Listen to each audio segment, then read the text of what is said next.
মই আচলতে সিদিনা বিশ্বনাথ চাৰিআলি কোৰ্টত যোৱা আমাৰ 19 তাৰিখে দিনা এটা কেছ ফাইল কৰিছিলোঁ আৰু সেইদিনা কৈছিলোঁ যে যিজন ল'ৰাৰ কথাৰ ওপৰত এটি ফেচবুক পোষ্টৰ ওপৰত মোক পৰিকল্পিত ষড়যন্ত্ৰৰে মোৰ ভাৱমূৰ্তি ম্লান কৰিবৰ কাৰণে নিৰ্বাচন কেন্দ্ৰিক এটা পোষ্ট দি মানুহৰ মনত বিভ্ৰান্তিৰ সৃষ্টি কৰিছিল।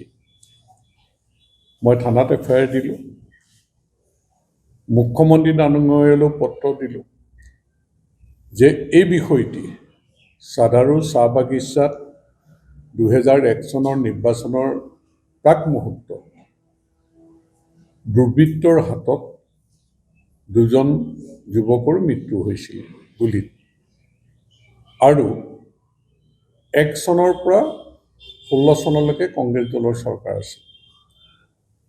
গতিকে সেই 1 চনৰ ঘটনাটোৰ লগত মোক জড়িত কৰি যি এক প্ৰচাৰ কৰিছিল, সেই সম্পৰ্কত মই প্ৰেছ মিট পাতি গোটেইখিনি কথা ক্লিয়াৰ কৰি দিছিলোঁ যে ল'ৰাজন সেই সময়ত 9-10ত পঢ়া ল'ৰা আছিলে, বা ল'ৰাজনৰ লগত মই তেতিয়া চিনিয়ে নাপাওঁ, ল'ৰাজনক 8জন মানুহ মই চিনি পাওঁ। তাৰপিছত বাৰে বাৰে, আৰু ল'ৰাজনে 15 চনত কংগ্ৰেছ দলত আছিলে, 16 চনত মোক নিৰ্বাচনত ল'ৰাজনে প্ৰত্যাহ্বান হিচাপে থিয় হ'বলৈ সেই সময়ৰ কংগ্ৰেছ প্ৰাৰ্থীৰ লগত একেলগে কাম কৰিছিল থিয়। 21 চনত মোক হৰুৱাবলৈ লাগিছিল, আৰু তাৰপিছত 26 চনত এইবাৰ নিৰ্বাচনৰ আগমুহূৰ্তত হৈয়ে গ'ল, যোৱা 10 তাৰিখে এই পোষ্টটো দি দিলে। সাধাৰণতে ময়ো চক হৈছোঁ যে এইটো কি ঘটনা হ'ল।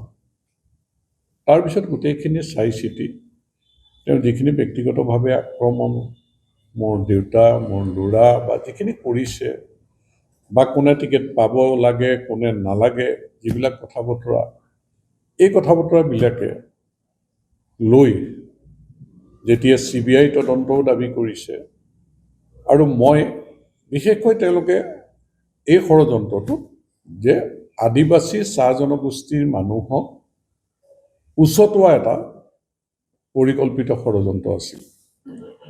আৰু তেতিয়া মই চিধা থানাত এফআইআৰ দিছিলোঁ, আৰু লগে লগে মুখ্যমন্ত্ৰী ডাঙৰীয়ালৈ মই এখন পত্ৰ দিছিলোঁ যে চৰকাৰী যিকোনো তদন্ত ব্যৱস্থা ইনক্লুডিং CBI জৰিয়তে তদন্ত কৰিব লাগে, মই কপাৰেট কৰিম।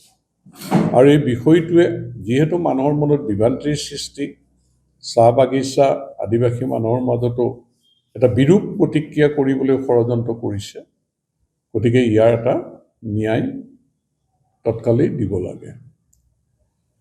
আৰু তাৰ পিছত মই কৈছিলোঁ যে ডিফৰ্মেশ্যন কেছ কৰিম, আৰু মই সেইমতে হাইকোৰ্টৰ এডভোকেটৰ জৰিয়তে বিশ্বনাথ চাৰিআলি কোৰ্টত যোৱা 19 তাৰিখে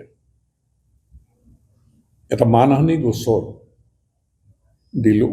আৰু লগে লগে যিহেতু এই কথাটোৱে মোৰ আগত আছে 9 এপ্ৰিলত ইলেকশ্যন, গোটেই কথাটো যিহেতু নিৰ্বাচন কেন্দ্ৰিক, এনেধৰণৰ কথা বতৰাই মানুহৰ মনত বিভ্ৰান্তিৰ সৃষ্টি কৰিব পাৰে, সেইকাৰণে মই আবেদন জনাইছিলোঁ যে এই বিষয়টো সম্পৰ্কত যাতে এনেধৰণৰ বিভ্ৰান্তিমূলক বক্তব্য ৰাখিব নোৱাৰে।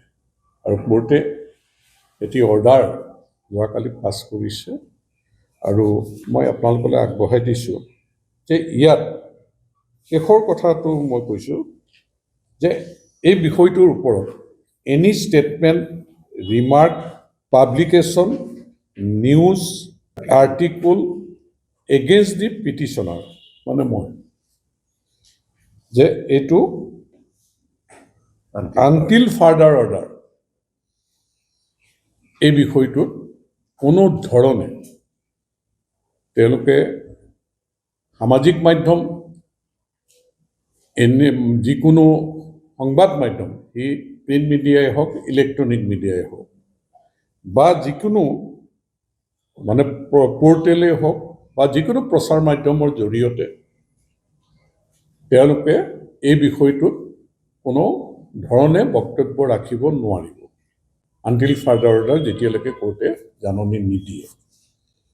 গতিকে এই অৰ্ডাৰটো আজি আপোনালোকৰ ওচৰত মই দিছোঁ।